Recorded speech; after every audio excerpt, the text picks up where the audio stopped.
yiggity, and y'all know what time it is. Is it time for the crime?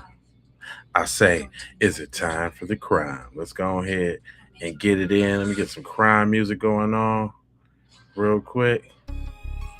Yeah, it's crime time, baby. Mm. So, what we got tonight on the menu? Yeah, let's see. I'm gonna go with. I know y'all hate the children ones. I know y'all hate them. I kind of hate them too, but they make for good crime. Says monster mother realizes her 7-year-old son exposed her sickening secret to the police. Let's go. But Mama Sarah, do you? Too much people.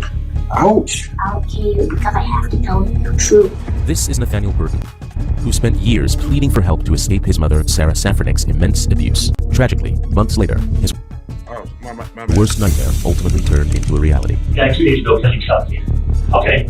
Don't say he never suffocated. Your son died because of I'm saying I didn't, Sarah. take that. It all started with a 911 call made by Brian Burton, reporting that his son, Nathaniel Burton, was unresponsive. Nathaniel's mother, Sarah, backed up his claim. Yet, soon enough, the case took a drastic twist when statements from family members finally brought Sarah's spine-chilling secrets to light, one she had been hiding for years. Nathan has told me several times. Mom comes and puts a pillow over his face. He's also said she's got fine. And she's a big woman. Sometimes she got a blanket around her and she leaned on him. He was terrified to be there with her.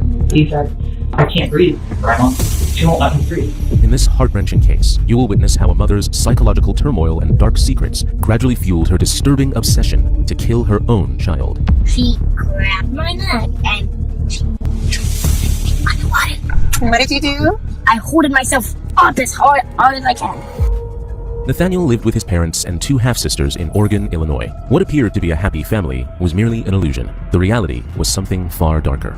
It all began in the early morning hours of February 17, 2021, when Brian made the 911 call. When the authorities arrived, they found Sarah already performing CPR on Nathaniel. After several attempts to resuscitate him, they rushed him to the hospital. Tragically, hours later, Nathaniel was pronounced dead. His body was sent for an autopsy. In the meantime, officers questioned Brian, who claimed he had been asleep when Sarah told him Nathaniel was unresponsive. He insisted he knew nothing else, and Sarah stated the same, but the detectives were certain something wasn't right. The following day, the autopsy results came in, and the findings were beyond shocking, leaving detectives with more questions than answers. But instead of questioning Nathaniel's parents, they decided to focus on the other family members. Detectives first bring in Nathaniel's paternal grandmother for questioning. However, for the first time in a while, they are about to get a different side of the story, one they didn't expect. It is important to note that the family members' faces have been obscured for privacy reasons. The autopsy was done yesterday, and the preliminary cause of death is suffocation.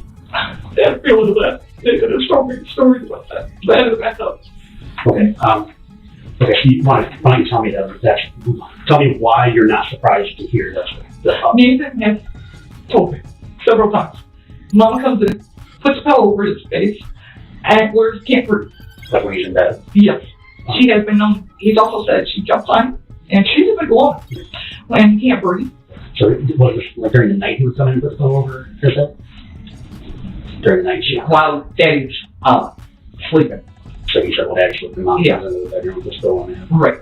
Okay. Did he say like how often that was happening? He just said that it happened. Yes. Did he tell you that? When did he tell you that?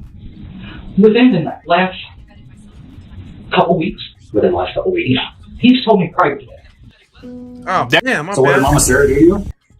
I'm trying to. My bad, y'all. And I went flying out Where was the weapon? all over his back. I don't know if this has anything to do with it, but I got him on Friday night last week, and I had him for weekend. Friday night. Damn. So what did Mama Sarah do you? Back to them then. On Sunday. I got him from Friday to Sunday. So just over this last weekend, he on Friday night he tried to get to go to sleep. Would go to sleep anytime there was any movement, he would jump. Right. I had told him. And so I goes, that's not true because he sleeps all the time. Well, I've had times when he doesn't sleep all night. It was bad Friday. Wouldn't sleep, and he said he was scared. Right. And he just wanted to cuddle. So I did. Or the ones with the pillow, like it happened a lot where she would come in the bedroom. He said, I can't breathe, Grandma. She won't let me breathe. And he said that happened several times, and then she would also sit on him to make it so he couldn't breathe. Well, Sarah's never wanted you.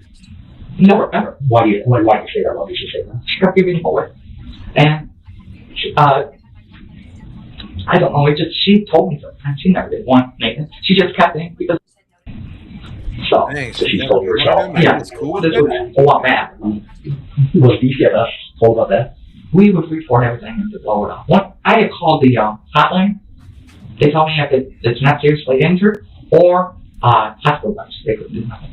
And my understanding brings the paying rights. Well, anybody can make a report, but I know how people, when they get frustrated, that they feel like they're making reports and nothing's been done. Yeah. Do you think you called that time, or you're not sure?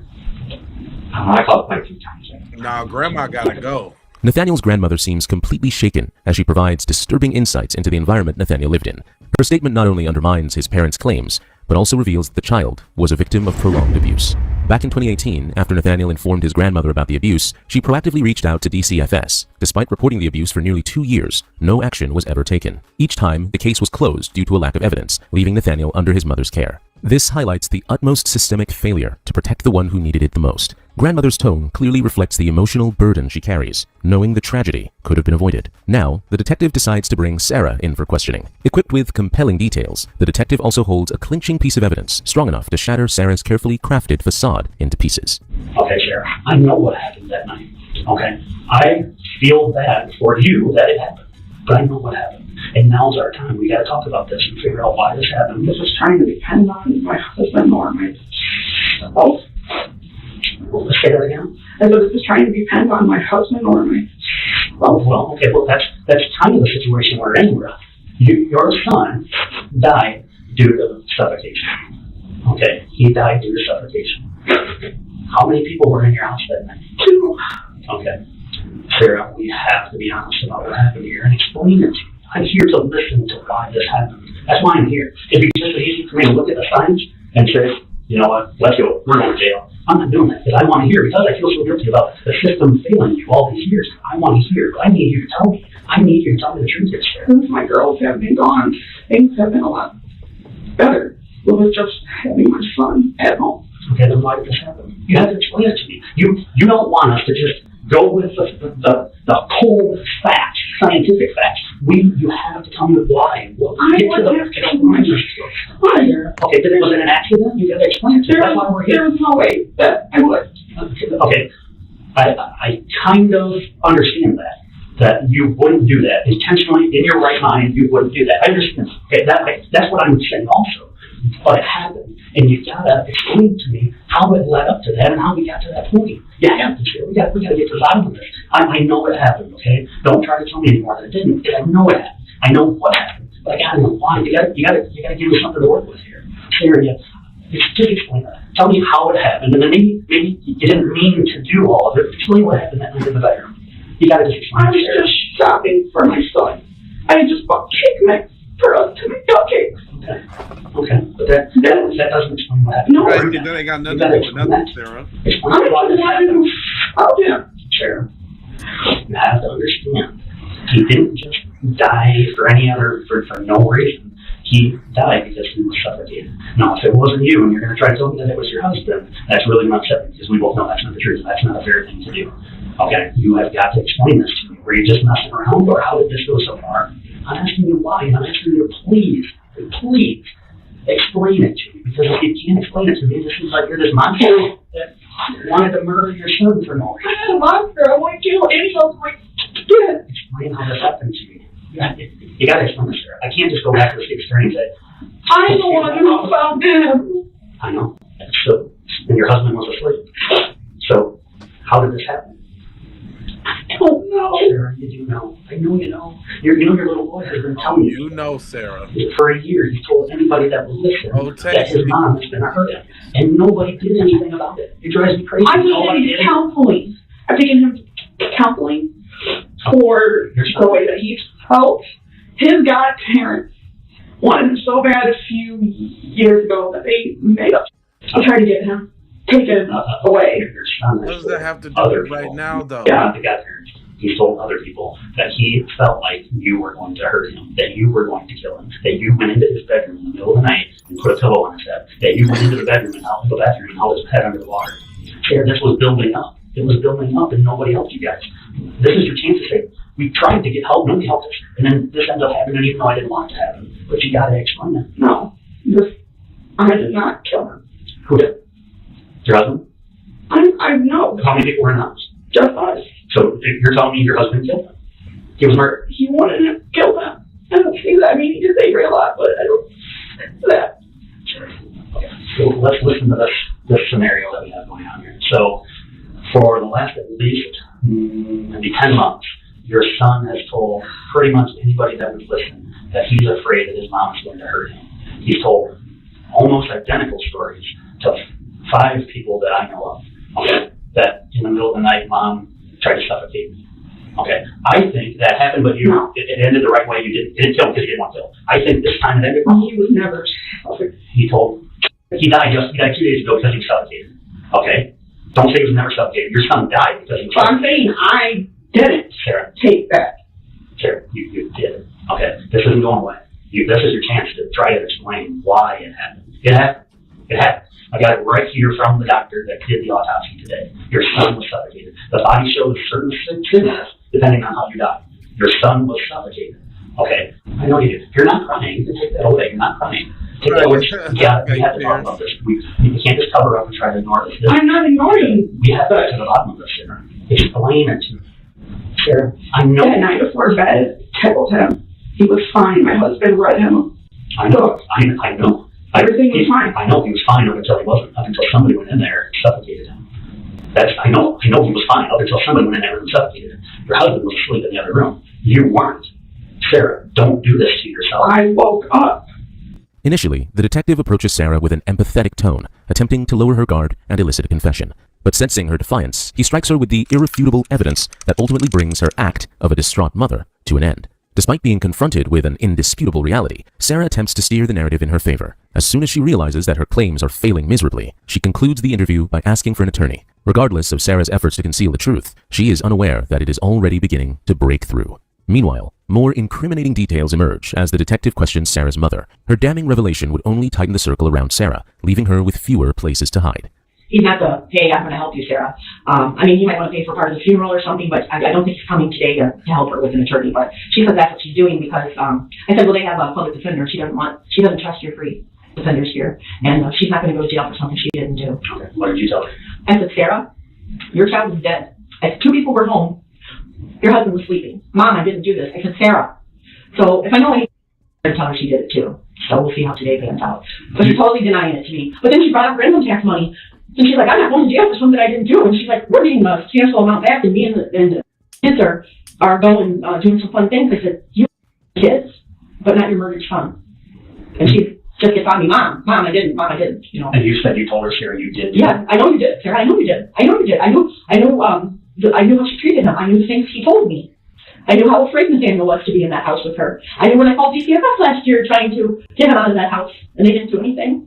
And then people told him about the bathtub, about smothering him, and they didn't take him seriously. So my hands were tied with, anything else I could do, except for, bring him to the house as much as I could. I love Sarah, but I'm furious, man. That's my grandson. And you're furious because you believe she killed her son. And you know what? I knew she did it before the coroner called and told me he was suffocated. I was feeling bad because I was judging her that she did it. I just know her mental, and I know her relationship with him. She has never bonded with him. It's been a long story. I don't know. Why don't we go ahead and let's start from kind of when. So she had 2 girls already. Yes. How was she with them? When they were young, she was a good mom. She was a decent mom. She got overwhelmed, but she called for support, her sister or me, or I'd help her. But then as things started getting bad with them and the kids started getting older, she's always been a screamer. She's always been a thrower. She's always been get to your room, do you little. I'd be talking to her on the phone, and that's the way she talks to my grandkids. And I'm like, Sarah, she's always been that way. But she said that because she grew up bad, and she did not grow up bad. So Sarah's so mental. Okay, so as they started getting a little older, she started having problems with your girls. Yeah, having problems, and them snapping back, and her throwing stuff across the room and calling them little. Another one, I didn't think she could ever be helped. I didn't even think God could help her. Sarah has her so messed up. Sarah has an inappropriate relationship with Sarah. I could give you an example, and she doesn't wear underwear. I said to Sarah, you're the adult, she's the child. When you're a kid, you wear underwear. You wear them. So when she would come to my house, out of respect for me, she'd wear them at her house. I thought, I don't have to wear them because Mom doesn't make me. I told Sarah, it's hard to help your kids learn the right way when their own mother's not doing it. So, and then she got so mad at me, who cares if she wears underwear? I said, Sarah, it's just the point. You're the parent. You have to there are things kids just have to do. They're non-negotiable, and wearing underwear is one of them. So, So, was she ever physical with the girls, you know? yes, I know pulling their arms, grabbing them by their shirts and pulling them in the house, spanking them outside if they were fighting over a toy, like just kind of grabbing them and whacking them. The screaming and the throwing are the main things, but had marks on them over the years.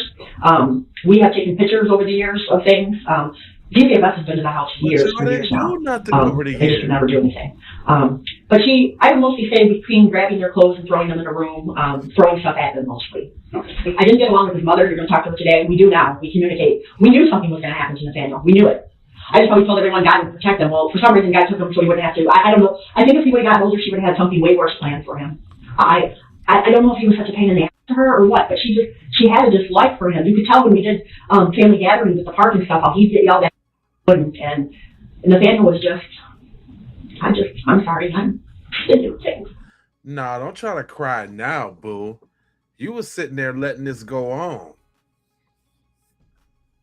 Oh, but anyway, they ended up, when they got the baby back from had full custody and was going to divorce Sarah, acting with his mom and was going to divorce Sarah, well then all of a sudden decided to stay together because of the baby.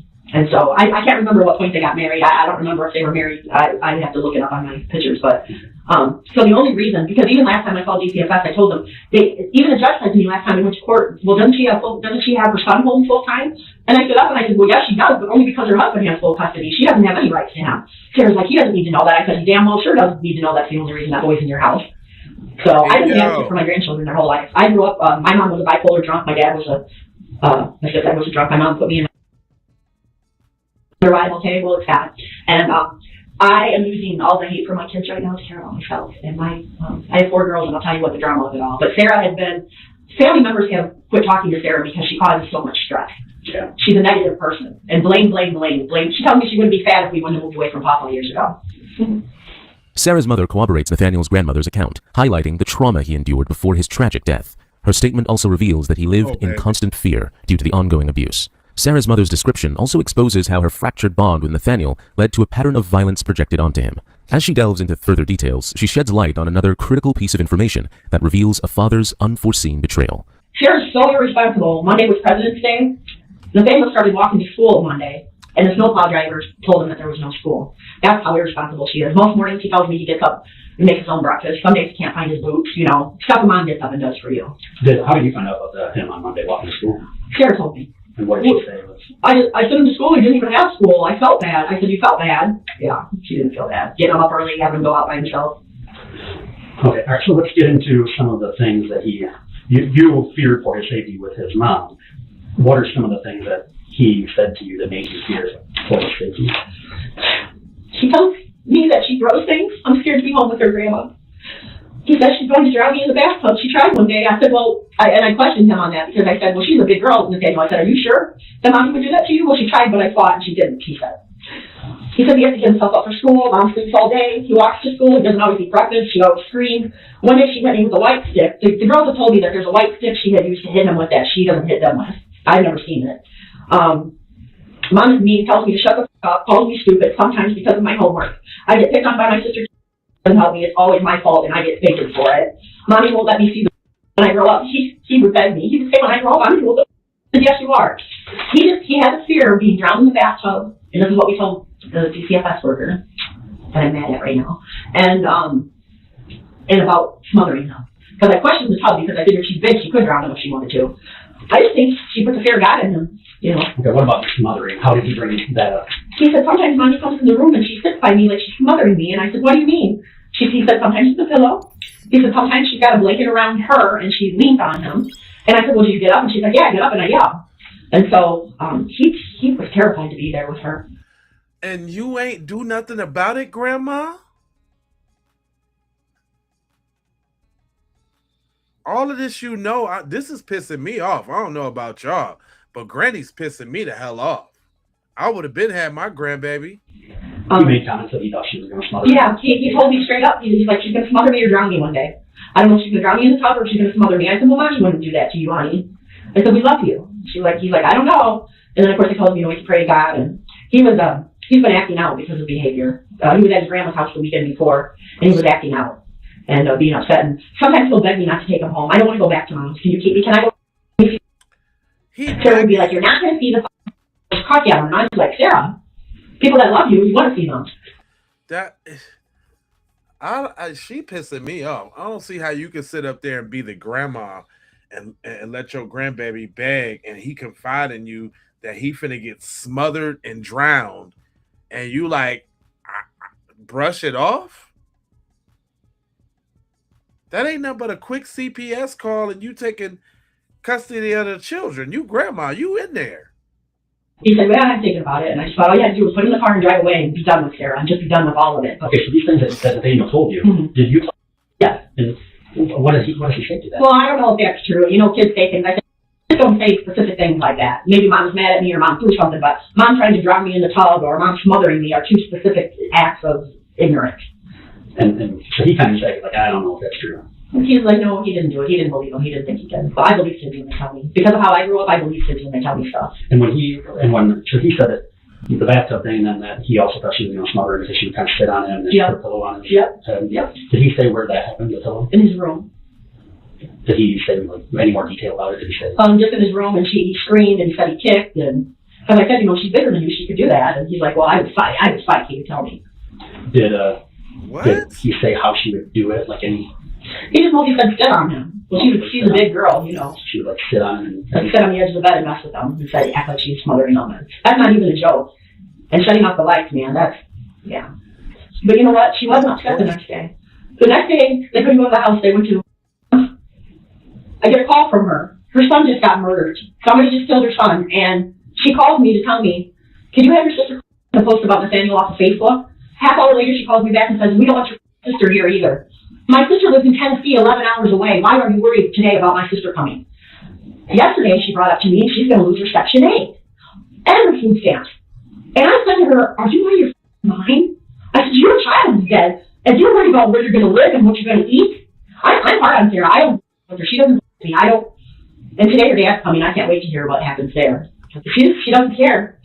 Sarah is a big mouth, loud mouth, kind of person. She acts like she cares about God, but if you don't help her and you're not on her side, she's ignorant to you. Matter of fact, she just recently started talking to me, and that's why I was getting Nathaniel again this weekend, because I haven't seen Nathaniel I haven't seen him in like 6 weeks. And she told me, if you ever talk bad about me again, I'm going to kick your ass. And I said to her, what the fuck are you saying to your mother? I said, what, you and your 5'4", 400-pound body? I said, you know what, Sarah, I hate to ever have to hit you, but if you wanted to bring it on with me, I'd just knock you on the ground and walk away.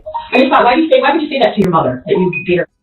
Oh, Sarah has told my 14-year-old daughter she would kill me if she wouldn't go to prison for it.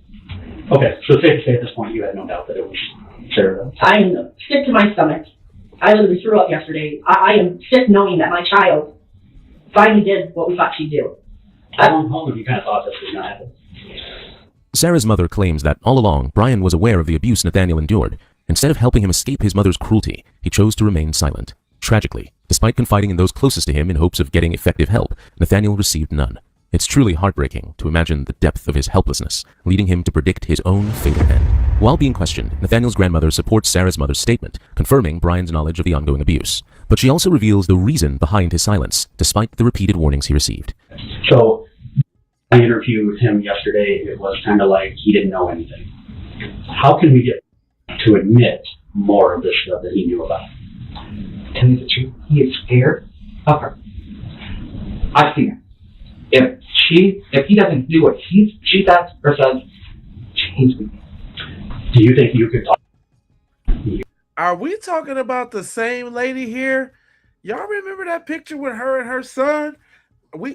Now all of a sudden she's the Tasmanian devil? This is crazy. You're not telling the police the whole truth. You need to do that. You're going to have trouble. I could try without her. Yeah. That's the problem. Yeah. Because there's a way to talk to him without her. Maybe I can get him to come up to the police department. If here now, you think you can talk to him and get him to tell more the truth without her around? I don't know. What do you want to try? I would try, but hopefully, I don't know. If he's got to come up here without her and he says I was here. You're worried about that? Yeah. Okay. Because she beat him. I have seen it at my house. Now, Nathan looks dead. And I have never seen he gets angry. He's a dad. But to beat him, No. Yeah, has Nathan ever said I'm pretty dad? No. Like he says I'm pretty mom. Just last weekend, we were talking, and I said, well, how's school? I like school, but I don't like going home. I said, why? He goes, Mama. I said, what's wrong? She's mean. So, He's never said bad things. no, never, ever. Okay, so if I tell you that so he was suffocated, that's how he died. There's only 2 people in the house when that happened. Do you have any doubt in your mind what happened? I'm positive she did. And you were concerned it was going to happen before it happened? Right. Man, how y'all knew all of this and you positive she strangled or suffocated him, but y'all ain't do nothing? He kind of told you. Nathan himself told you it was going to happen. Almost the exact same thing. He's even told me several times, Mama doesn't want me. Even though Brian knew Sarah posed a threat to Nathaniel, his silence, lady- driven by fear, remains completely unfathomable. Just one act of Hold up, y'all. Just let's look at that face again. When that Even though Brian knew Sarah posed a threat to Nathaniel, We talking about this lady. All of them is scared of her?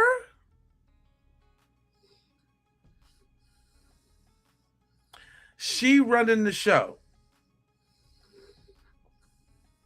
Everybody tiptoeing around her? Her mom says she is a screamer and a thrower, though. She looked like she cut up a bad little temper tantrum too. Like I could just see her getting it in too. She looks like she really gets it in. Then they said she was overly religious too. Look at those innocent, sinister eyes. his silence, driven by fear, remains completely unfathomable. Just one act of intervention could have prevented this unfortunate All these incident. people around. Meanwhile, detectives also learned that Sarah's negligence often led Nathaniel's godparents to foster him from a very young age. During his stays, Nathaniel confided in them about the abuse he endured, but at the same time, they quietly gathered unsettling evidence on several events that would prove to be the final blow in this devastating case. So what did Mama Sarah do to you? She slapped me, punched me. She slapped you and punched you? Yeah. Where at? In the leg? No, here. In your face? And then she punched me. Ouch. Did you cry? Yeah, I cried so loud. Did you? Did she say she was sorry for hitting you? She didn't say she was She sorry? just walked away and got back in the front seat of the car and drove. Oh, okay. What, did you have lumps on that for a couple of days or just Only did it go for away? 1 day. One day, then it went away? Yeah. Yeah. Was it like right here or Not right here? here. Oh, in your jaw. Yeah. Okay. Did you have a hard time eating after she did that? No. No? It was just on my cheek, not my jaw. Just your cheek. Okay. I All don't right. tell anyone. Why? Am I not supposed to tell anyone? Yeah, because you'll get everyone in trouble, and I'll get in trouble, and then I'll be more greedy. Oh, is that what she told you not to tell anybody? Yeah, Oh, okay. but I don't care because I have to tell the truth. Do you? Okay. But don't tell her Well- because she'll be so mad. Yeah. Well, Papa will try to protect you. Okay. Man, what they be We saying? won't tell anybody, but we'll try to protect you so you don't get hurt anymore. Is that the only thing she's done to you since you were here last? I forgot. Okay. Well, we'll just have to pray and hopefully Jesus will get you here sooner than later, right? Because he's working it out, right? Why did y'all take this to the people? Man, y'all supposed to got. You could have got a ex parte to get a temporary custody. You could have found a temporary custody ex parte right quick. Got the shorty on that testimony alone could have got the baby out the house. Y'all could have been working the case from him being at your house. Yeah, that's what I'm saying. Nobody stepped up for this baby. It's a cool little dude, man. Trying to roll with the punches. No pun intended, but cool little dude, man, trying to stick in there, just trying to do his little do. And here she go. But then, I mean, come on now. Where did she learn this type of behavior? These parents, they sitting there, let it go on. Where did this behavior come from? That couldn't have been my grandbaby because I've been over there and kicked her ass. Even if I had to pay a crackhead to beat her up, she would have been getting her ass whooped. She would have had to feel that, doing that to that little boy. Or you're gonna feel that. Then you ain't finna sit up there and tell me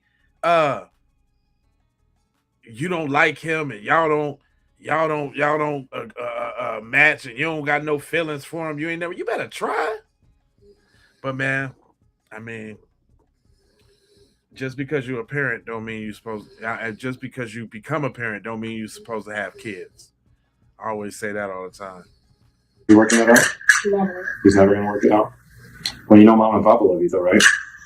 And we don't hit on you. We force feed you. Do we force feed you and make you eat all the time? No. No. Do you like it here? You like being here?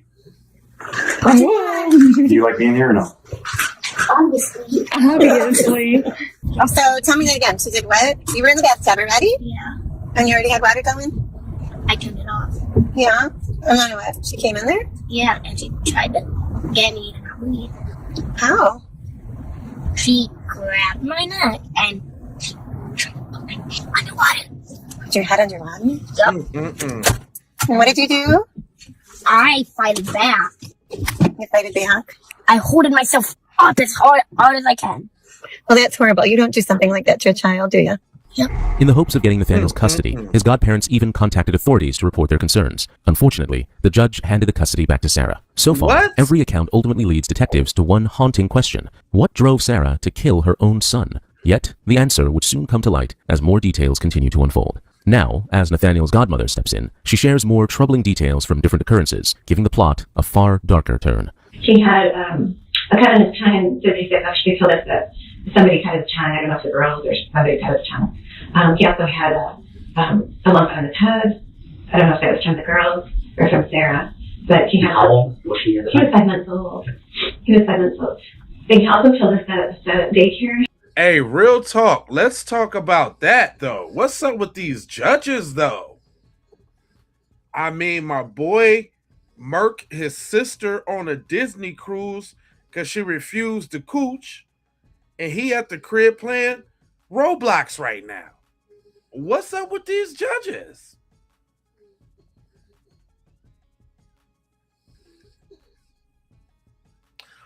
Just like, I don't know if y'all remember this story with the two ladies that adopted them 4 black kids, and they bounced around from state to state until them folks got hot, and then the folks actually got hot, and then they drove the car off the bridge with them and the kids in there so they didn't get caught for the abuse they was doing.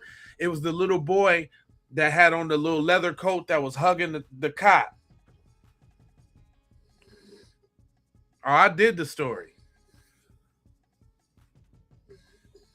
Crazy. Letting these folks off like that.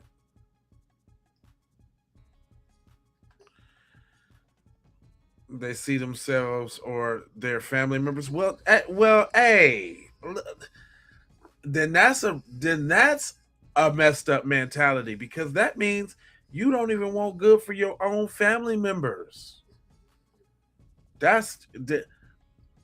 Boy, it's some people out in this world, man, with a different type of way of thinking, fam. And you know, we all over here hurt like, dang, man, no matter what, that's a baby, man. You don't do no baby like that. We don't, that's not in our culture. We don't, boy, you get hurt messing with some kids. Real hurt. It seemed like everybody was complicit too. That's what I'm really mad at. Like, grandma, grandpa, y'all losing. Had even told them that he had no signs of bonding with anyone. He was showing signs of neglect. There was a disconnect with, he had just never bonded with anyone. There was emotional, signs of neglect because of that. You know what the terror was?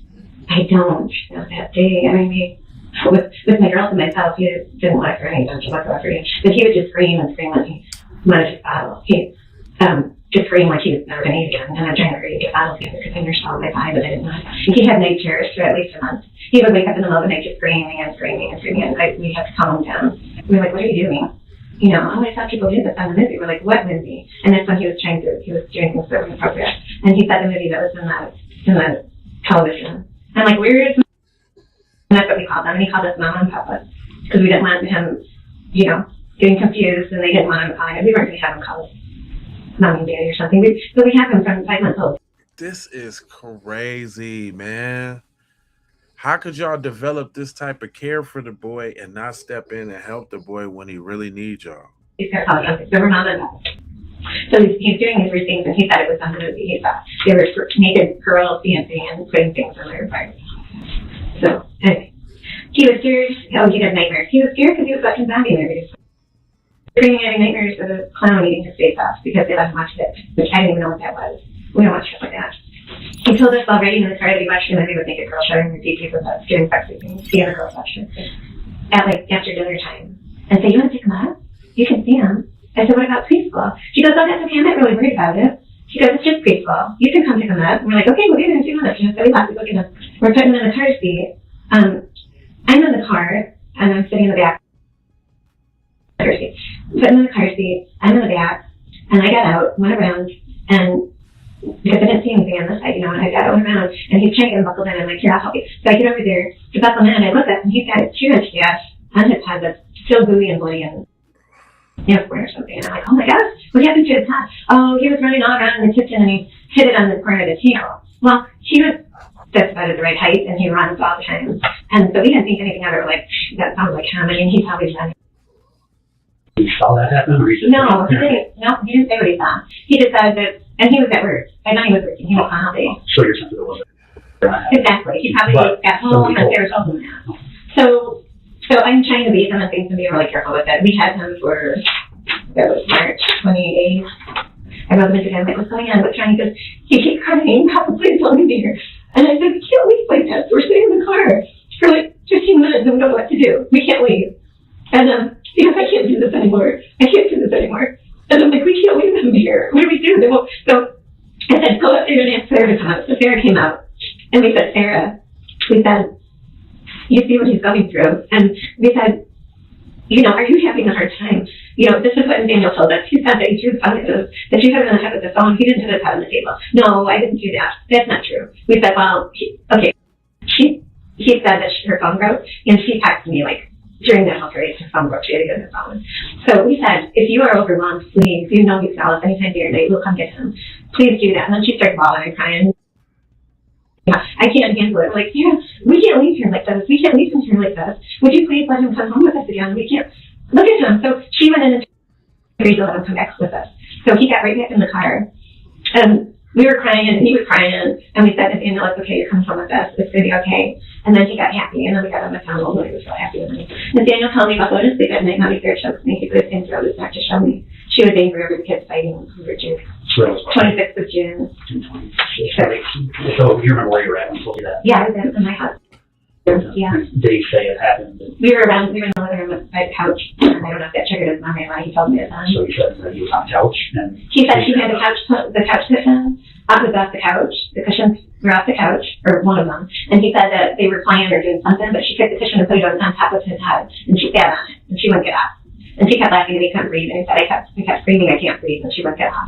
And like, well, he finally came running in and pulled her off with me. He said he finally pulled her off with me. So I don't know how long he was under there. These bone-chilling details provide a glimpse into Nathaniel's disturbing life and the pain he endured at the hands of his own mother. While the investigation progresses, detectives uncover further incriminating details about Sarah, which could possibly be the reason behind Nathaniel's death. They learn that she has a history of mental health issues and struggles with alcohol and substance addiction. These details led detectives to question whether Sarah's instability and ongoing struggle played a role in the violent events that followed. The godmother now recalls another unsettling incident from a few months before Nathaniel's death, revealing his desperate attempts to escape his mother's atrocities. Yeah, that's BS, because I know plenty of crackheads that never did nothing to their children. Nah, they was crazy and they was on crack too. But somehow the kids was still okay. They might have was in the streets, but the parents didn't touch them. So in May, this one they talked about, then he runs in the door, and he hugs us, and he hugs me down, and he runs flat. And I didn't hear what he said, but I heard him say Papa, we have to talk. That's all I heard him say. And so now he's you know, he's 7 years old, right? No, he wasn't 7 now. He's 6. So he jumps on his lap, and I'm next door to them, and I just wanted to go to them so I could see him. And they're standing at the door, and Sarah says, on the way here, he said he wanted to kill himself. I was like, what? She says, he said he wanted to kill himself. And she starts crying. She goes, I'm just worried because of. And I said, he actually said that. And she said, yeah. And I said, we had never heard him ever say anything like that, ever. In fact, that's how he really says it. So then I said, I'm sure he'll be fine. He's here. He'll be fine. Let me go talk to him, and we go take him home. So they left. And I went in there, and I sat down on the floor, and he laughed, and he goes, Papa. He goes, Mom, Sarah hurts me. She's hurting me. Like, what? And he goes, she's hurting me. And I think that might have been when he told about the couch cushion. He said she's mean to him. She hits him. She hurts him. And then I think that might have been one or sometime after that. Normally, he's never just sat down and said all this stuff. Things came out at the weird times. Like I said, he's laying in bed, we're praying, and we're just like, oh, very joke. And then, so weird times stuff was that. But we hadn't seen him for a long time, and he's older. And so that was the first thing he was telling us. How do you hear all of that stuff and not take action? Is what I'm saying. How, like, me just hearing you say it right now is pissing me all the way off. You sat there and this boy cried, looked into you in the eyes, and y'all still just let him go. Crazy. You would have to call.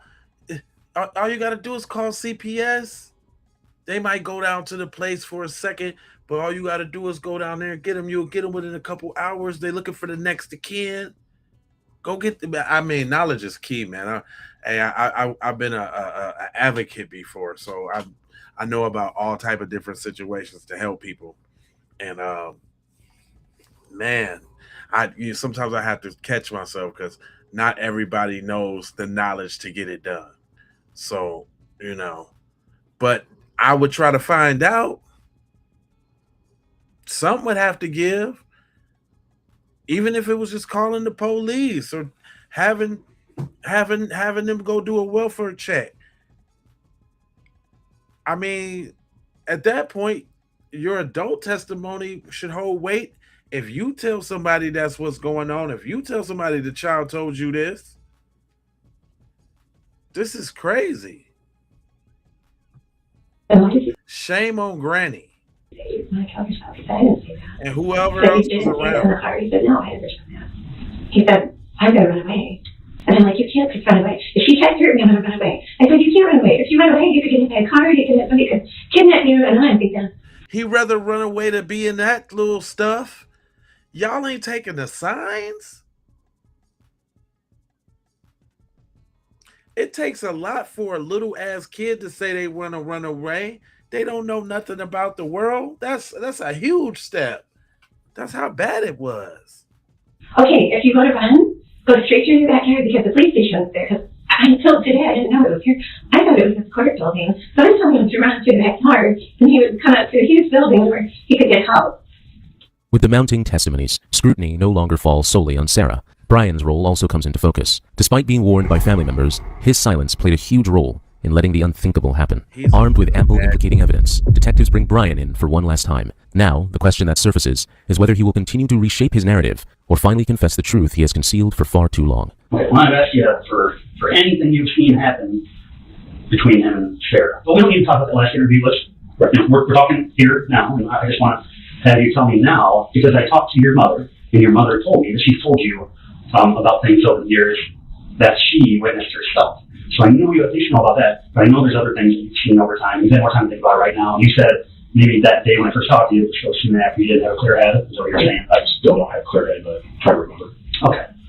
So what I brought up was that incident where you guys, the thing you were talking about your mom, she said that when she saw him, he had bruises on his back. Yeah. Okay. And can you tell me, you know about that? Yes. Okay. Tell me exactly what I don't know. I don't really remember what it was all about. But she was maybe a couple years back. Maybe a couple years. Yeah. That's kind of what happened. Basically, feeling with her cane, I had pulled her off. She was hitting him wherever she hit back on the back. And she was using her cane. Yeah. Where was that happening at? In the living room. And do you know why at that time? not sure what it was all about. Where was he standing or laying? Or? He was starting to crouch over, and I just happened to walk in. I think I was coming out of the bathroom at the time, and I really had to pull her off. So she was hitting him with the cane in the back, and you grabbed. He's a coward. How you gonna let this broad beat on this child, dude? You ain't standing on nothing in your crib. That would not be happening. Her made her stop. Yeah. When you first came out and saw, did you say something first? At first, I was like, "What's out?" Then I didn't even ask questions. I just jumped in the middle. Okay. So, what was Nathaniel saying or doing while she was hitting him? Please stop, please stop. And what was she saying? She really, I don't remember if she said anything, but I knew she was upset about something. What? I don't remember what it was all about. Never remember what. Oh, but, man. You're in that about like 2 years ago. No. Okay, you're in that. He is okay. Is this dude attempting to act like he is oblivious? If you had to jump in front of her one time for beating a little boy with a cane, you didn't seen way more than that. If you wasn't even involved, I ain't hearing that. That's just like almost like doing it. He's lying. You come out and did you hear anything when you were in that? All I heard was screaming, so. You know which one was screaming? Him. Nathaniel screaming? Yeah. Stop?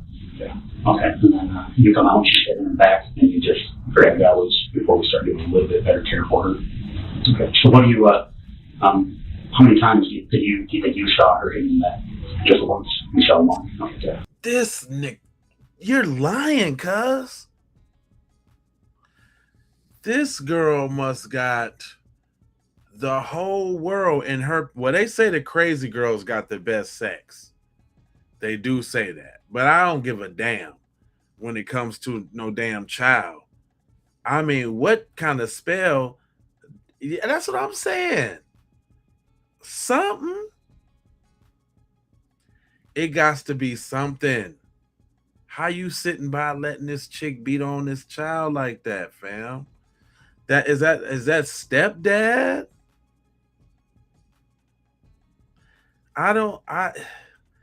He's a lily liver, yellow belly coward. Like he's a bottom feeder. Like, cuz how you ain't regulating in your own crib? You supposed to be the man. You supposed to be instituting justice around that thing. You ain't supposed to be letting her get away with that. Is she beating on you too? Blink twice if you need help.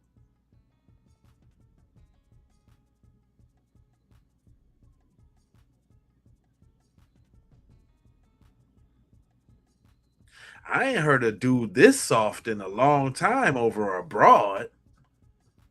Because you got to be super soft to let your broad run amok like that in the house and beat. And the other man in the house, the other set of balls, the other penis, you just letting her do that? Where's the camaraderie at, brother? You ain't look. What happened to the bro code? Ain't that your son? That must not be his son. That must be his stepson or something. And then if so, man, you even whacker. How you gonna be with a chick and overlook something like that? You're garbage. How many bruises did he have afterwards? I don't recall how many bruises. I think it was about 2, maybe 3. 2 or 3 bruises on his back. Oh my God. And then you don't remember if afterwards she explained, or did you say, what are you doing? You can't be hitting him like that. Pretty much, I literally had a pair on couch, ground, whatever I found suitable at the time. Just for her to calm down a bit. You pinned her on the couch, is that what you said? Yeah. Trying to get her to calm down. Yeah. Okay. And what was she saying? Anything then? She was trying to get me off her. I'm like, I get it off so you calm down. Did she have a cane in her hand still? By that time, I took it out of her hands. You took a cane out of her hand. Okay. And I pretty much chucked it across the room at the time. When you grabbed her, or when Nathaniel did? I think he ran to his room. He was crying out. You ain't never pinned her down, never. That sounds like a fictitious story. I ain't even gonna lie to y'all. I ain't even gonna. I ain't even gonna. Yeah, that's what I'm saying. He was probably that. I don't believe none of that. You pinned her down and you chucked the cane across the room. When they be trying to give too many details, they usually be lying. You sound like you're fibbing, homeboy. Can you demonstrate how she was hidden? I think she was hit from like that. Like coming up. Yeah, and he was basically crushed on the ground when I saw it. But what area on his back was it top on the middle? Or so afterwards, when things are calmed back down, didn't you tell her you can't do that? Yeah. And what did she say? I don't think she said too much. And you agree that's kind of big. That's normal. Well, ever since. Don't. Let's talk about facts. Okay. So, your mom, who I think is a kind of a very honest person, my judgment of her, I've talked to her several times over last week, told me that she told you other stuff. That she made sure you were aware whenever she noticed something. Okay. So I know you know about other things that she told you. Okay. So what else are you aware of happening in the painting? Or what else did you yourself see happening in the painting? Her shut off lights on him. Basically, that's scared that she's on the outer side of the door, though. Not at the room with him. That I've seen. Okay. So, she would turn on the lights and use inside a room and go in the You're a puss in boots. You're a weenie.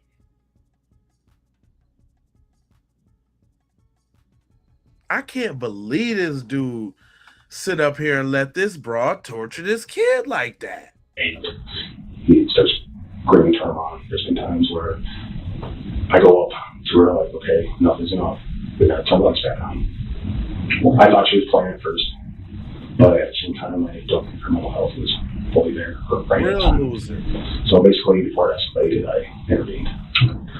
Well, one of the stories that has told me by several people, that your mom included, is kind of the compilation of the story that she was in a bathtub. You know about this incident? I know you do.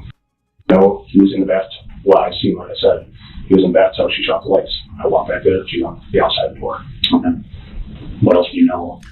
He is lying. You sat up there and knew that broad was trying to drown that boy. You're the scum of the earth, dog. He's real low, real loser stock, laughing stock. This guy is spineless. About what happened to him? I know nothing else.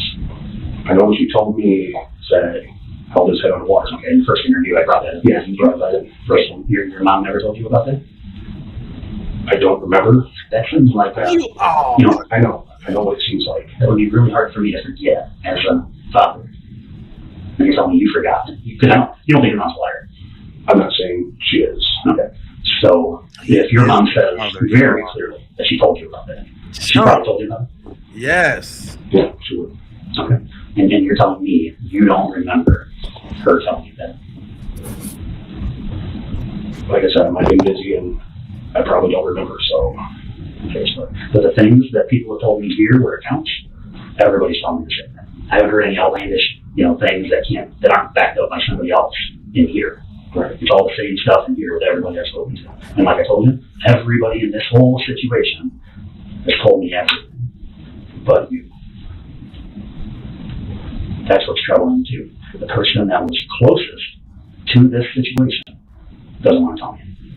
What? I can't believe that a boy was reaching out to everybody else. There was an incident that I think back was vivid now. He can't even call himself a man nor a father. Your whole job, dude, is to protect your kids. I'd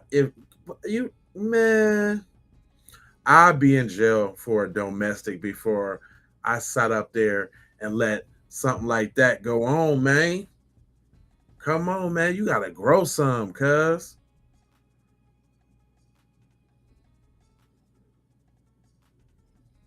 I mean, she need a taste of her own medicine. His pimp hand needed to be stronger. His pimp hand is limp. He's real rainbow, real moist. He probably on some Brokeback Mountain with the construction guys.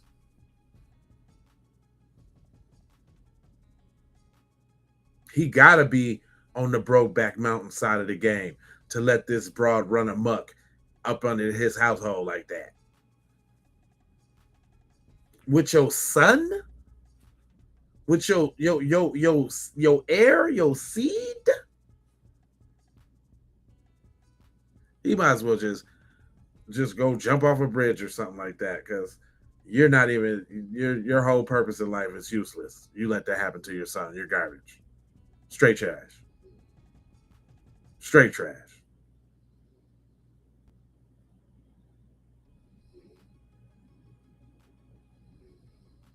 Yeah, forever easy one there. Thousands of, yep, you're right about that. I like that, David. I am very optimistic. I appreciate you bringing me back to reality. But when it comes to these cheering, man, I don't like that, man. I don't like that. He's a real scumbag. I ain't letting grandma and grandpa off the hook. Sister, and everybody knew she was getting down. That boy reached out to everybody he thought they could help him, and they let him down. And that's what's most devastating about this. It wasn't like it was in silence. Cuz was reaching out. Sorry, so that was what she told me was, I guess, when she was little. Came right up with a book. It hit him in the tongue. That's where he was bleeding at. That's what Shara told me. Yeah. Because it happened just before I got there. Okay. So we're going to go right. It happened before you got there. You don't remember your mom telling you that she held him underwater in bed?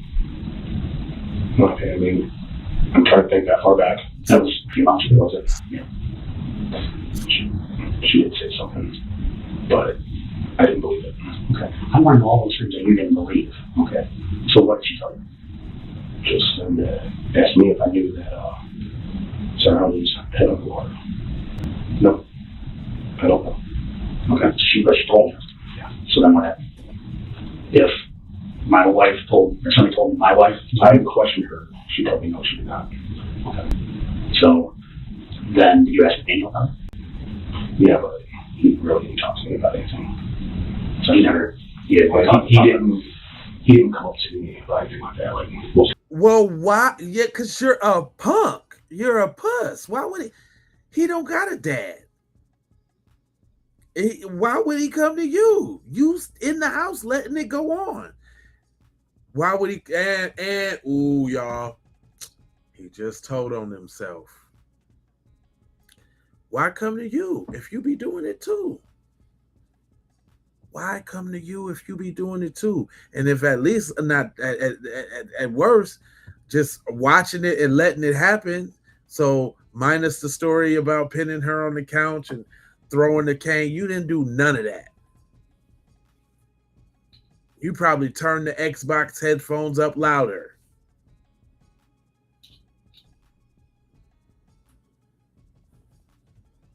This little buster. Even after losing a child, Brian continued to spin lies and mislead detectives. Although he partially confesses, he still does not want to reveal the whole truth, illustrating his profound lack of remorse and disregard for the life taken. In the following days, detectives obtained a search warrant for Sarah's phone, and what they uncovered next ultimately sealed her fate. Initially, Sarah Safranek was charged with 5 counts of first-degree murder and 1 count of look at her 32 chin face ass. Oh, grimace before McDonald's closed face ass. Oh, Peter Griffin's little sister face ass. She was running around there terrorizing shit. This, you talking about this little Oompa Loompa, little rotten egg shaped face ass? This one, Cadbury egg cheek face ass. Oh, I can hold a gallon of milk in my chin, throat ass. Her? This ain't right, man. 1 count of aggravated battery to a child. Aggravated battery to a child. In March 2024, she entered a plea deal, but later withdrew it. However, a year later, Sarah entered a new plea deal, which ultimately resulted in reducing the charge to 1 count of first-degree murder. She was sentenced to 35 years in prison, followed by an additional 3 years of mandatory supervised release. 35 years in prison. Do y'all think that was enough? Give me a 1 if you think that was enough. Give me a 2 if you think she should have gotten more time. This was crazy, y'all. I woke up on the wrong side of the bed, head ass.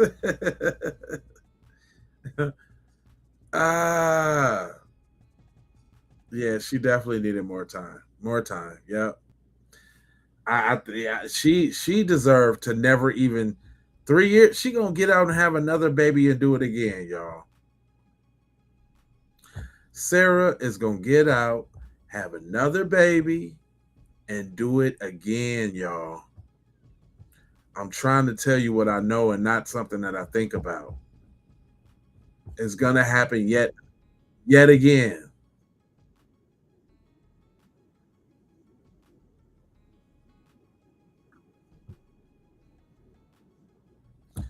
Man, that one was crazy. I ain't like that one at all. I really didn't like that.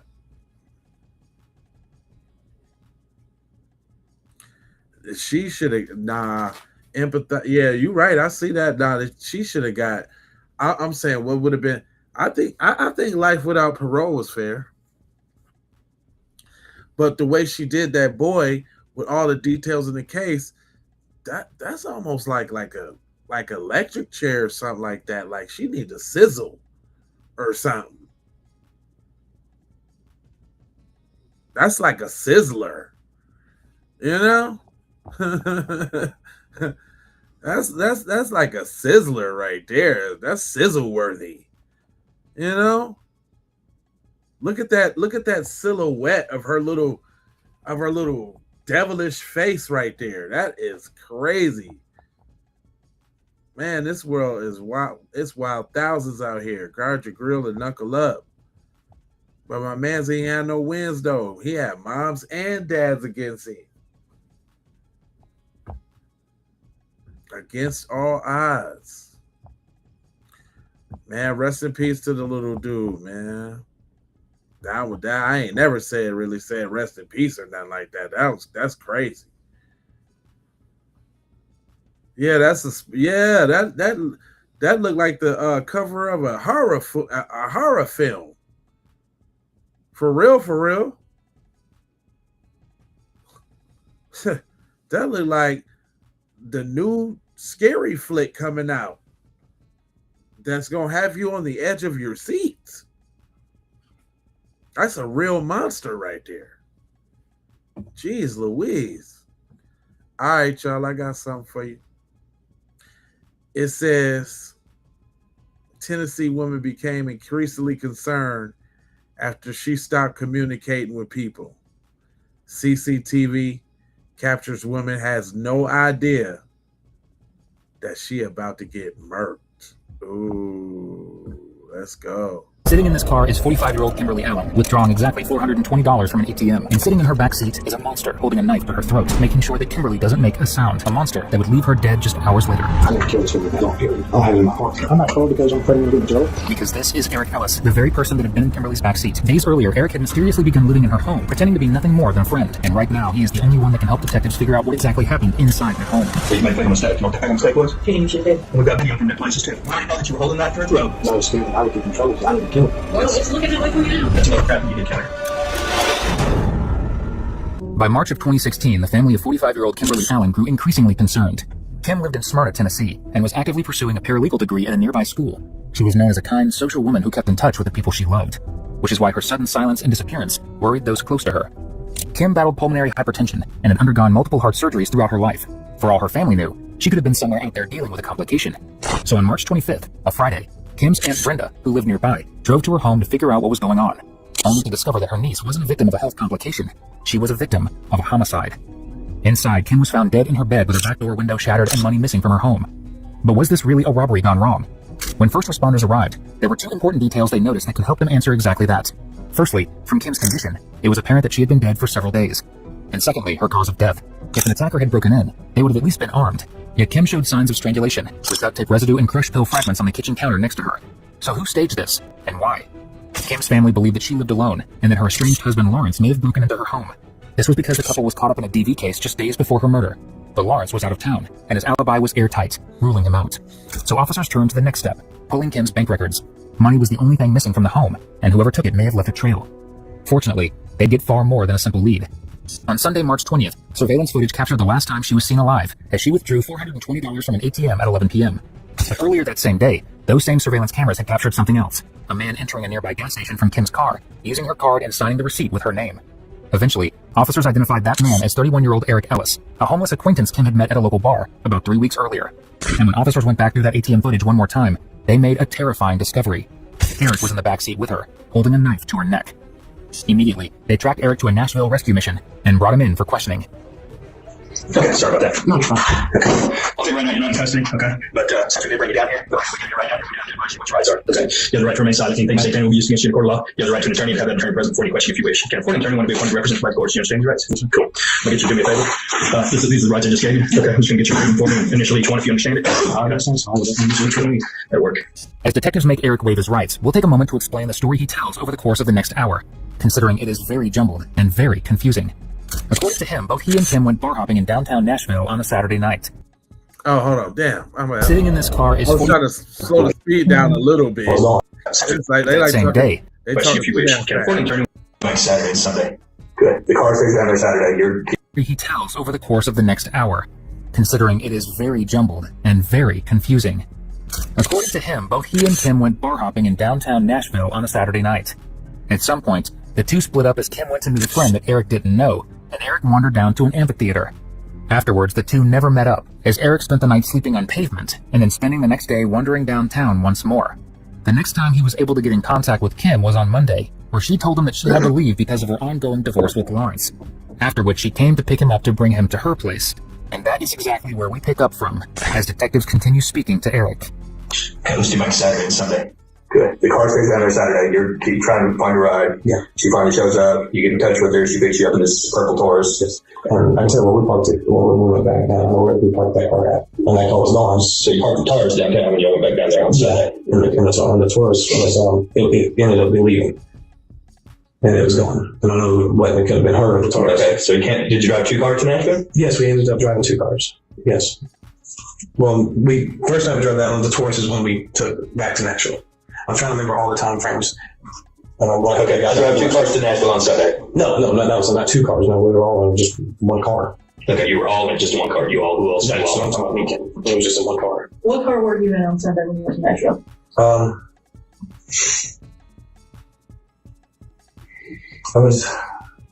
was in her car at one point on Sunday in Nashville.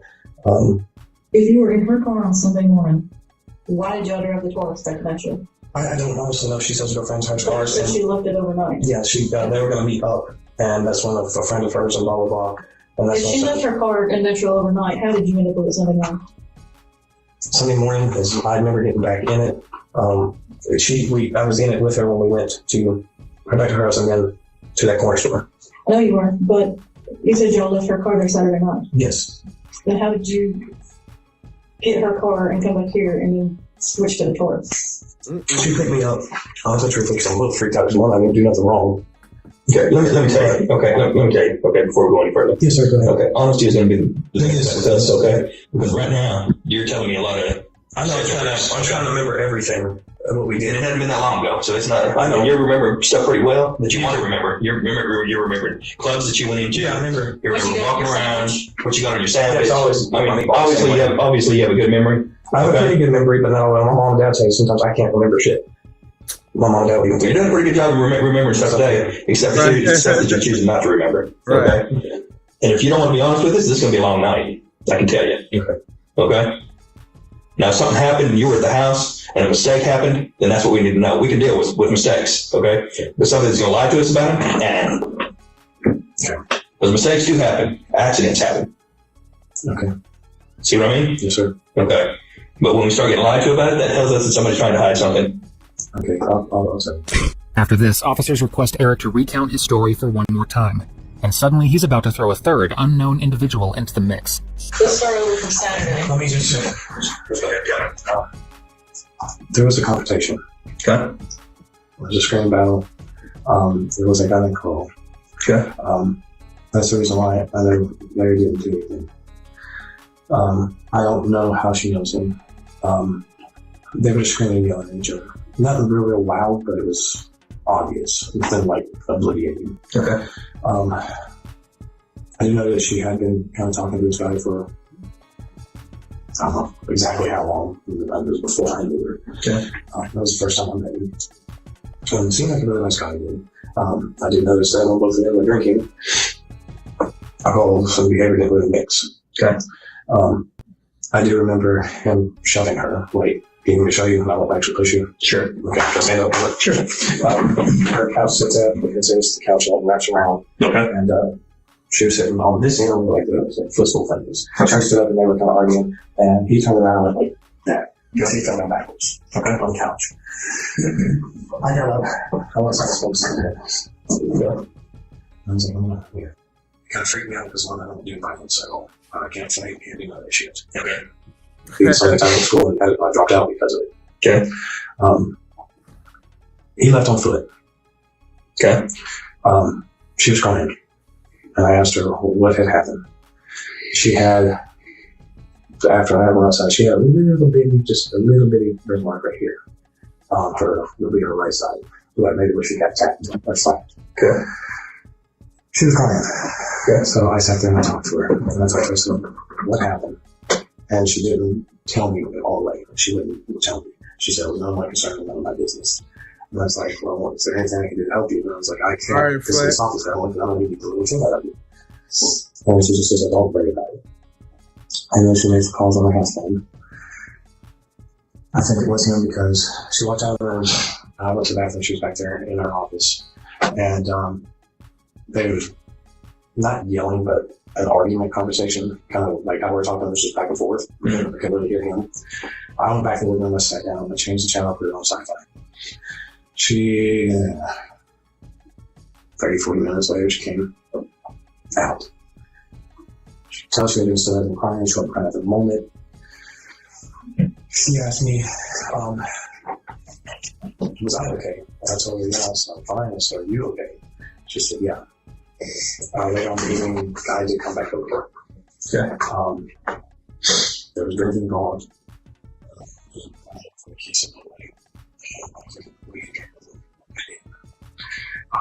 Everything was kind of going with them. You can tell there was still some tension in there, whatever made the argument happen. They got to drinking, I got to drinking, we were watching TV. Then them two, they got up, they went into the bedroom. Then they came back out later on, so I figured they were there. Awesome. Sat back down. He had, was it my board right away? And his was one that Ken like was had playing Jaeger. And there was about half of a fifth of Jack Daniels honey. I had a couple shots of those. She demolished that bottle. Her cell, not his cell phone. His cell phone, I think, but he was looking at something. Anyways, it started back up again. Don't know what it was over. Honestly, truthfully, don't know. I didn't want to ask why he was sitting there. Because one, I don't know the guy. And two, I didn't want to get in the middle of something and I get hurt. Okay. He stayed the night and he eventually left. I slept on the couch, so I slept that one night. I slept in the spare bedroom. She told me that would be more comfortable, which really wasn't. My back was sore the next morning. I said the couch was more comfortable for me. So I'm used to sleeping on the couch. So then she asked me why. I told her that my mom and dad's house was there in the garage down there. It's converted. I said, sleep on the couch there. I said, I'm just used to sleeping on the couch. I said, no, you're wrong. I'm dead. If I could sleep on one every night, I would. I said, I'm used to that. He had already left on foot. He met up in the car. I So I know he lives somewhere close there. I don't know how close, but it has to be pretty close. Okay. Never crossed my mind to go follow him. I didn't want to do any of that. Eventually came back over. She was in our office. We were talking. We wasn't really yelling or anything. It seemed like a civil conversation. I just turned the TV off. And he went into the kitchen. She had there was another Holiday in there. I think it was probably 3 or 4 shots taken, but I take it out of it. He had some. He took it back there with him. The ball, after I came back, I was completely gone. She got in the shower. He came down and sat beside me on the bed. Well, not directly beside me, but on the end where she sat at. So that.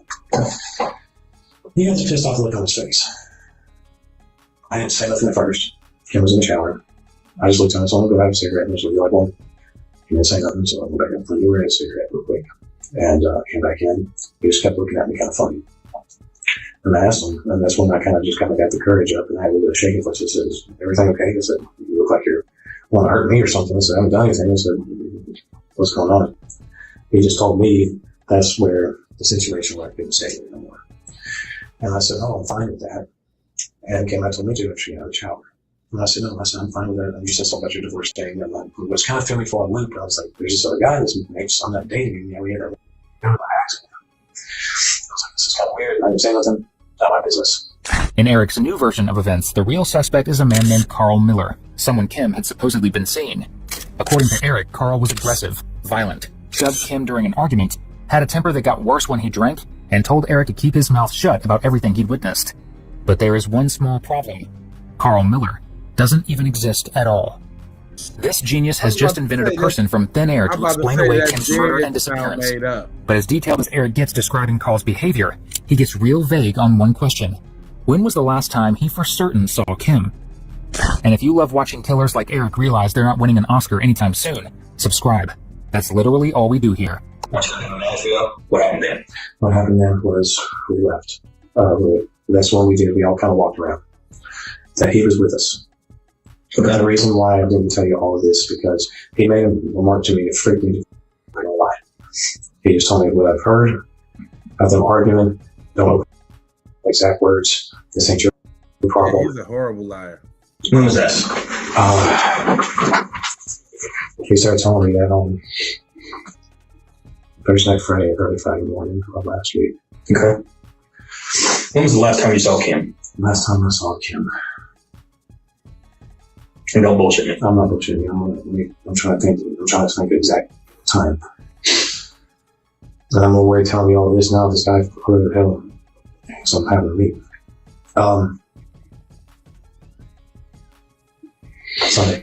Sunday, Monday morning, yes. When was the last time you saw Kim? Yes. Okay. And the last time you saw Kim was where? Was at her house. And then we went downtown. Who went downtown? We all three did. Okay. Then what happened? After that, I haven't seen him. That's when I stayed down there. You stayed downtown Sunday? Well, Sunday night? Not Sunday night. It was like Sunday, Monday morning, like early morning time. Okay. After you left Kim's house on Monday or Sunday, did you ever see her again? Well, that Monday morning when we were down there, Sunday, Monday morning, yeah, I seen her again. That was the last time I physically met her. And that's when you guys were in Nashville? Yes. So when she left Nashville, who did she leave Nashville with? I'm assuming with him because at that point in time, after he had me drive, that's when he brought up the remark again to me about whatever you've heard us arguing about anything. No problem, this and that. You need to keep your from her. You need to not contact her. You don't need to do anything. Okay. But y'all were still together in Nashville, all three of y'all? Yes. Until you parted ways, right? Yes. And then where were y'all at when you parted ways? Real quick for you. He did make a remark to me, and this was the reason why I got scared. And I didn't want to say anything to anybody because he told me if I said anything to anybody, he wouldn't find out and he would hurt me. And at that point in time, I didn't know Kim was dead until he told me. You messed up. They freaked me. They scared the living shit out of me. Because I can tell you didn't seem very surprised when I told you that she was dead. I knew probably something bad had happened, but I didn't know what. Honestly, truthfully speaking, didn't know what to. I just know me. Off out of the mouth, all that shit.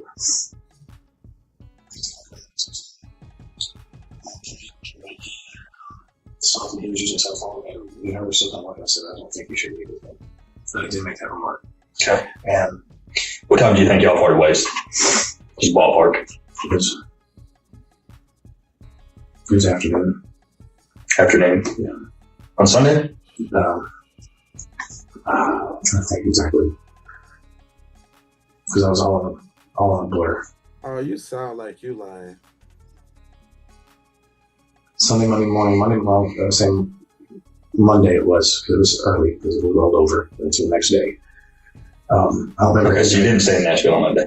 Monday night, Tuesday night is when I was on the streets. Honestly. Wednesday, I got my paperwork shows when I went to the mission. Okay. If you'd like to see that. Let me ask you, have you taken any taxis from her house? Yeah, I had before. Yeah. When was the last one you took? And I may already know the answer to that, so you think that real hard. Yeah, it was not too long ago. I don't remember exactly what day. This week? Yeah, it was this week. Yeah. Do you remember what day that was?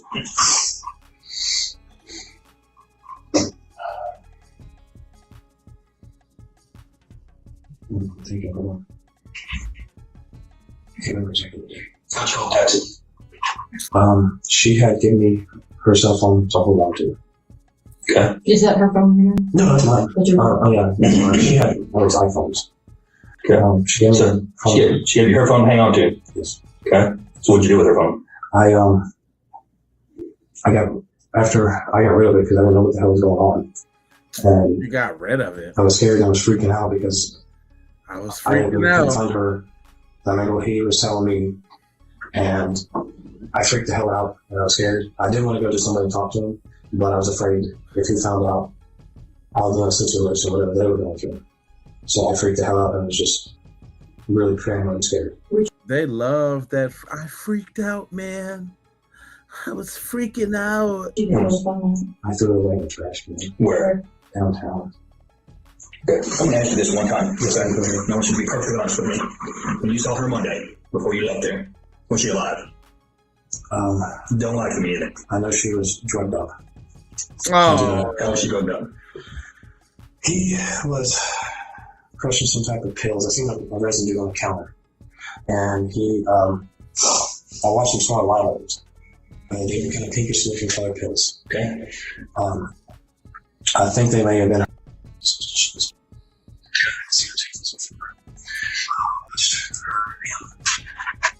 The powder in a cup.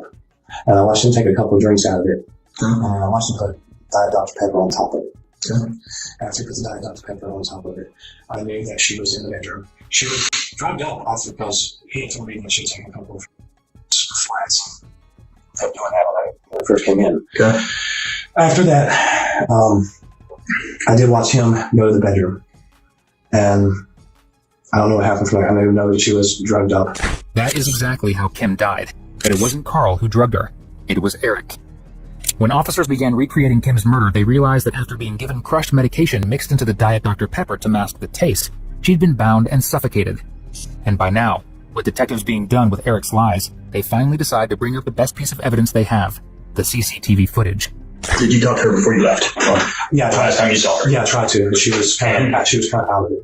So she wouldn't say anything to you, didn't say anything to you, but she let you use her phone. She hang on to her phone. I had her phone the previous day before that. She told me to hold on to it. Because just in case if I needed to get in touch with my family about going to work. That's because by the time I was contacting my brother-in-law. Okay. And she let me do that. Okay. But she was going to let me use the house phone. Yeah, but when you left on Monday, you had her phone. Yeah, because she told me to hold on to it. So I did. That's why we went for work. Yeah.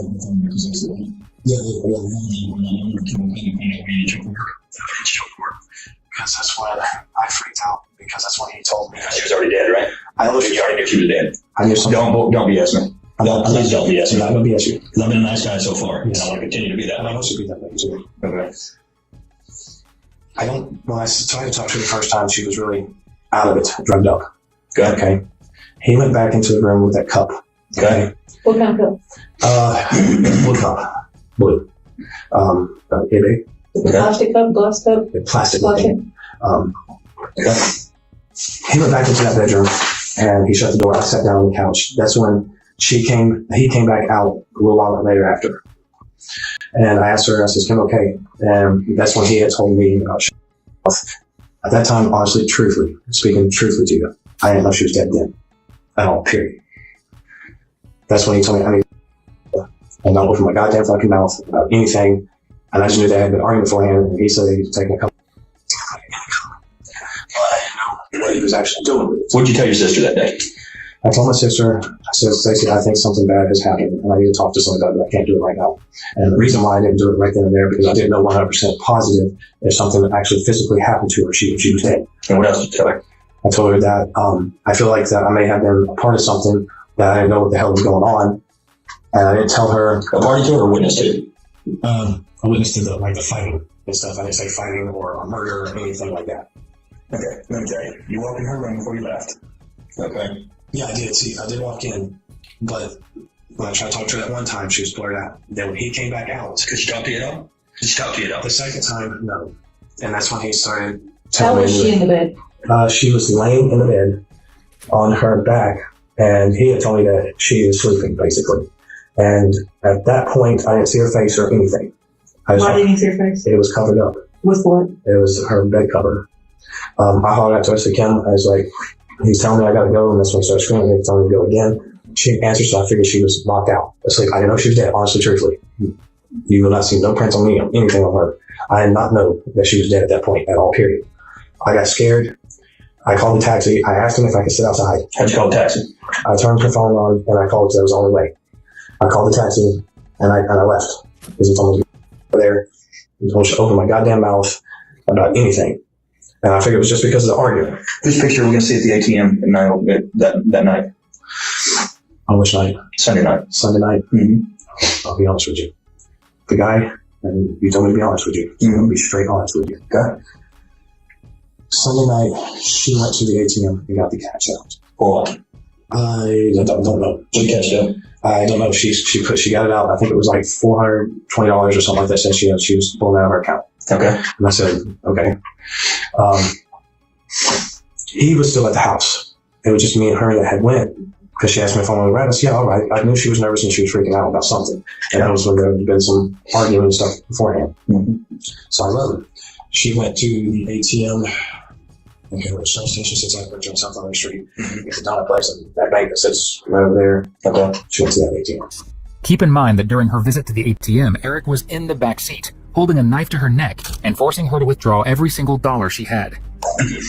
We've talked to a lot of people about it. Okay? A lot of people that pay attention to what goes on over at the house. Yeah. Okay? And guess who's the only person that they've seen at that house? Well, I know it's me. Mm-hmm. Yeah. And the only person they've seen leave that house since this happened is you.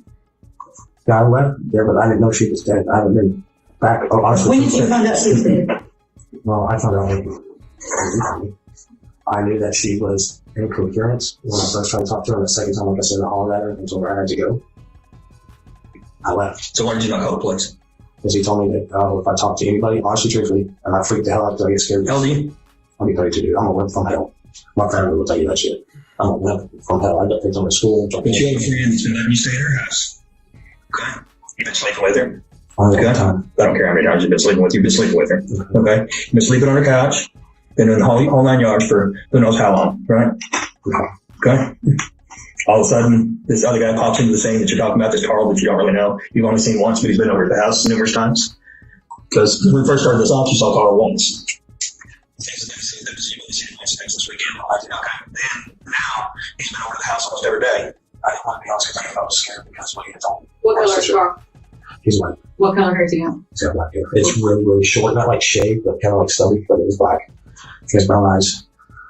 Really, really kind of a bushier mustache, and his goatee is, his mustache from down, and his goatee is a little short. Do you have any tattoos? Yes, he does have tattoos. They're all black. They're all black. He's one on his arm that goes down. Looks like a three-headed dragon. No color, and it's all something black.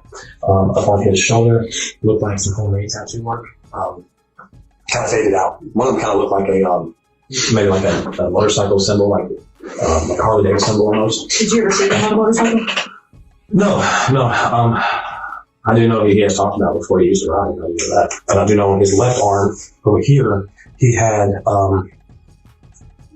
it was some type of like flag. Not American flag. No, it was some type of flag. It was black, like the American flag is. It was black stripes in it. Got me a picture. How old do you think he is? Oh, I would say between 40 and 41. Between that age range. If there's one thing that we've learned from this conversation, it's that Eric's got one hell of a creative mind. A three-headed dragon tattoo, Harley Davidson symbol, foreign flag with yellow and red stars, He can describe Carl Miller down to his shoe size, but can't remember when he last saw the woman he was living with. And for a guy who insists he's a wimp who got scared, his record proves that he had more than just a problem, with prior charges including passing fraudulent checks and theft. She was still alive then. Okay, when did you notice the window busted in?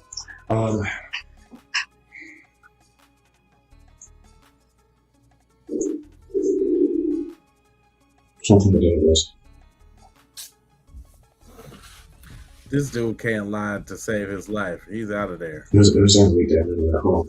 I'm sorry, I'm freaking the hell out right now because I did honestly not do this shit. Let me tell you. Let me tell you, Eric. Swear to God, I didn't do this shit. Let me tell you, okay? Sometimes some things happen, okay?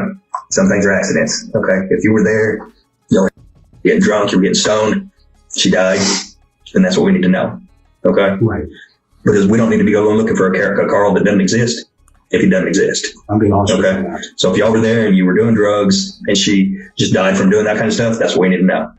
I really honestly don't know. And I honestly tell you the truth, I did not kill this woman. Okay. I gotta be honest with you. It's still bugging me that you take her phone and just decide to throw it away. Because if you don't know that she's dead, you're not going to take your friend's phone and throw it in the trash because she's going to want her phone back. Yeah, well, the reason I threw it away was because I freaked out from what he had told me. And not to come back around there. Okay, but did you not think she was going to want her phone back? I didn't. At that point in time, I wasn't thinking. I was just. Or did you actually know that she was dead when you left that house? And in lieu of somebody trying to track that phone back to you, you want to get rid of that phone? I had a feeling when I heard it the second time something was severely wrong. And So you didn't go back there and go back in that house at all? No, honestly, truthfully, no. When y'all went over to the bank, who got out and got the money out? She was a drive-through. She drove up to it. So she was driving? Yeah. Okay. So it was one of the driving tellers? Yeah, that one, like I said, where the show is. They just playing with them. They know all the information. They just want to. They just making him lie. And the other thing, and there's that bank right there.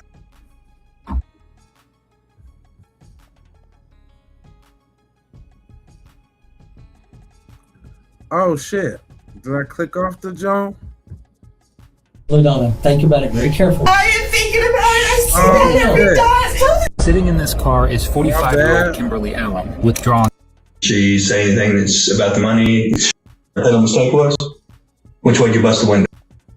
Okay? Now, if you want to keep the story up, we can play. No, there was a friend of hers that came over one time when we went to a bar. Okay. That was a few weeks ago. Yeah. But Carl wasn't even in the picture the week before, right? Like you told me several times. No. We talked to him, but we talked about it. And the only reason I told you that was, I know I didn't kill her. I didn't cut her. She asked me to hold it, and I did. She asked you to hold what? She gave me a knife. I didn't cut She it. tell you to hold it up to her neck? I didn't hold it to her neck. I just kind of held it like this, and I was shaking. Well, you were at the bank, right? The whole time we were driving. The whole time you were driving? Right when we got on South Highway, I was freaking Let me tell you something, okay? Right now, you're blowing buku smoke up, okay? We already know that you were holding the knife to her throat. You made her get the money out. Okay? Now, if you want to keep the story up, we can play all night long. Right. But we all know what happened, don't we? Right. You made her get that money out of the bank, didn't you? Honestly, I didn't make her get it out of the bank. No. Honestly, I did not. So why were you holding a knife to her? And don't say she asked you to, because that's a load of crap. She did not ask you to sit in the passenger side of a vehicle, just like this, hold a knife to her throat, and to get money out of the bank. She did not ask you to do that, did she? No. So you did that all on your own, right? She gave me the knife, okay? She gave me the knife. I held it. I know exactly what the hell I was going to do with it. She gave me the knife. She brought it. She didn't give it to me until we got on South Island Street. You held it to her throat, right? And, so hold it to your neck, right? Okay. So what do you want me to do with this? She told me, she goes, well, I'm going to the bank. She says, I'm basically so much time for her. She's ready to go. I know what that means. I'm going to hold it. Bull. You were holding the knife to her throat, right? You accidentally nipped her neck, right? No, when I told her that, this was before we got there to the bank. So I told her I was not at all. I did not. She told me that she was ready to go. You still holding that knife to her throat at the bank? Yes, I was holding it. You are, right? Right before we got to the bank, I told her. But you still held it to her neck to play over the drive-thru, right? I told her I hold it. Because at that point, I told her, I said, and how much money did you get out of the bank? She pulled up $420. And what'd you do with $420? She held on. Handed it to you, right? She handed it to you, right? Stuck in the console. And you got it out of the console, right? And when we got back, she asked me to take this to get the money, and I did. And I took it at this point. Before Okay, so you didn't take it in, you didn't put it on the table, you took it out and you put it in your pocket, right? Yes. Why? Because you were robbing her of that money, right? Not robbing her. And she's dead right now because you were trying to cover up that robbery or whatever the case may be. And that's the reason she's dead. That's why you came back to the house after you knew she was dead, stole her car, tried to make it look like somebody broke in, and then parked your car in Nashville, came back, cut a cab, the whole 9 yards, right? So nobody would think you had her car. Right or wrong? She asked me to. Right or wrong? She asked me to underline for her. I didn't start. She came into the market. She asked me to give her. Okay. She did not ask you to take her to the bank and act like it was a robbery. She did not do that. She told me this is what she told me. She did not ask you to drive down the road. It was a knock on the road. Right. I am. Before we went to the bank, she kept telling me she was ready to go. Okay, I've already heard that crap. Okay. Eating it up this time. I've already heard that crap. Okay. You being a grown man, just because she may want to end her life, doesn't mean you're going to sit here in the passenger seat of a car and hold a knife to her throat while she goes to the bank and pulls money out. You took her knife point to the bank and her withdraw money. I asked her if I could borrow $40, and she agreed to it. She did. I don't even remember why I grabbed the knife, honestly, because I was so drunk. Well, obviously, if you remember enough that you asked her to borrow $40, you remember what happened to all of that, and she had already taken a couple of those, and she said yes. I got to drinking. She took some more of those that she's done this weeks before. It would take a bunch of. Okay, I'm not talking about weeks before. I'm talking about what happened when she died. That's what I'm talking about. I'm tired of the BS and I'm tired of the around robin stuff. Okay, everything was a total accident. Everything. When I woke up the next morning, holding her knife point was an accident. Yeah, I don't even know. I don't even know.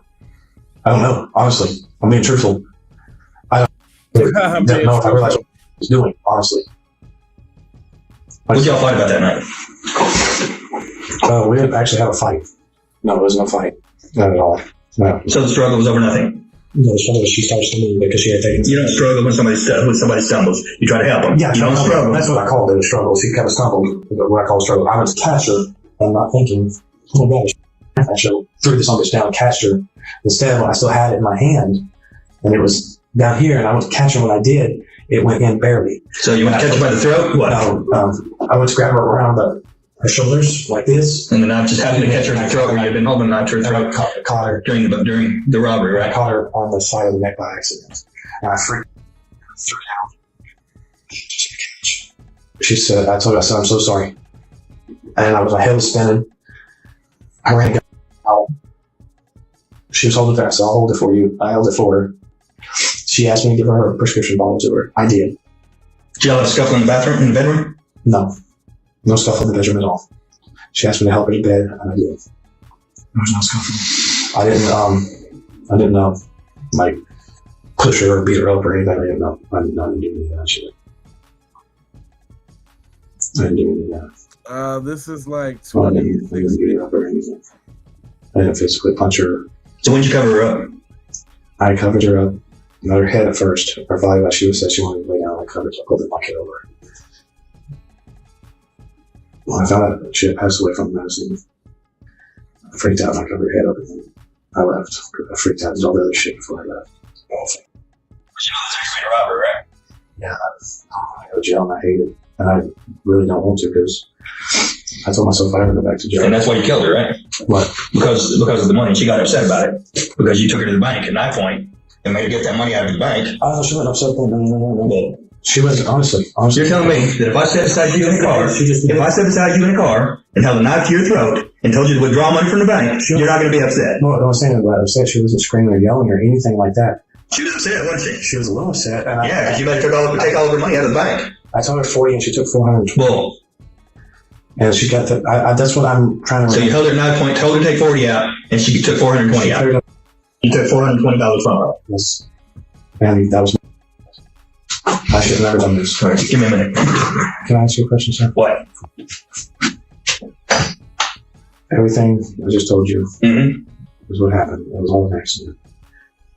I should have never been drinking that night. We should have never been partying. We should have never been doing any of that shit.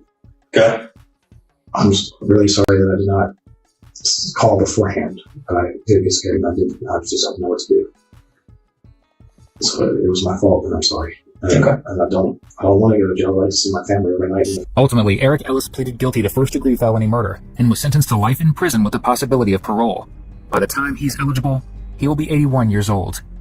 Our thoughts are with Kim's mother, her aunt, and everyone who loved her. We hope you enjoyed today's... Damn, son. Where'd you find this? That was pretty gruesome. This boy that got the girl high and left her for dead. Damn.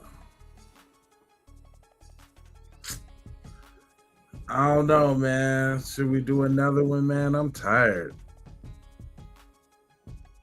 I'm tired tonight, man. I usually do like a 2 or 3 hour stream or something like that. But I'm tired tonight, man. I've been working pretty hard lately, man. I've been doing a lot of streams. Yeah, he was exhausted though. I'll give you that for sure. All right, yeah. So this is what I'm gonna do. I'm gonna cut it early because I'm gonna start early tomorrow. I think I want to do my first stream at about 10 or 11 o'clock. So I ain't had no beer so far. Just puffed a couple little puffs. That's all. It's a little chronic. Chronic will wear you down. Yeah, I'm because we got a big day tomorrow. I think we got some Nancy Grace. I know we probably got that new Tatum interview. We're definitely going to do some crime. And then I want to try to get something in the daytime. I think I'm going to venture into some like celebrity something tomorrow, right? I'm going to try to find, but see, I don't like celebrity gossip where they don't be talking about nothing. As long as it's got some substance to it. There's a couple things I've been hearing. So we might, I don't know. But man, I appreciate y'all joining me every night for this crime, man. Y'all stomp down on the crime side of the game. Matter of fact, check this out, man. I had made up some t-shirts for the crime. I was gonna feature them on the Keep It P podcast, but this ain't that show. So this new store is gonna be called the Crime Lab Store, right? And I had made some t-shirts like "Stay Alive, Don't Get Murdered," and was this cold case, subject redacted, detective, fan name, like that.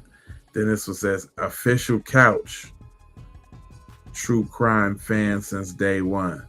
So I've been, tossing around a couple designs, you know what I'm saying? Tossing around a couple ideas, you know what I mean? For my true crime family. If you want to represent, I'll probably have these up in a couple days just so we can get out. But let me know, y'all think them is cool? Y'all like them? I think they pretty dope. I think those are pretty dope. So yeah, I'm gonna work on that, and then we'll be I'm gonna definitely be out in the I'm gonna try to do it in the AM. I was trying to blow them up, see if I can get it bigger for y'all. That's about as big as I can get it. Yeah, I'm gonna be up in the AM. Yeah, a little, stay alive, don't get murdered. I like that. I don't know. I thought that was pretty cool. I was trying to come up with something different. I looked at a bunch of true crime shirts, and they was just, I don't know. I was trying to be on something different, man. So I'm gonna order my little samples, but I have them out probably by tomorrow or something like that. But I ain't gonna hold you. How much is a prison how much is a prison building? I don't know. I ain't gonna hold you, but I'm a moji foja and scold you about being on code. And you know, I got 4 words for you. I need everybody that's new here to go ahead and subscribe for the vibes, like for the spike in the algorithm, comment your vomit, and share if you care about getting black empowerment and about getting crime everywhere. I forgot this is a different show. Sorry.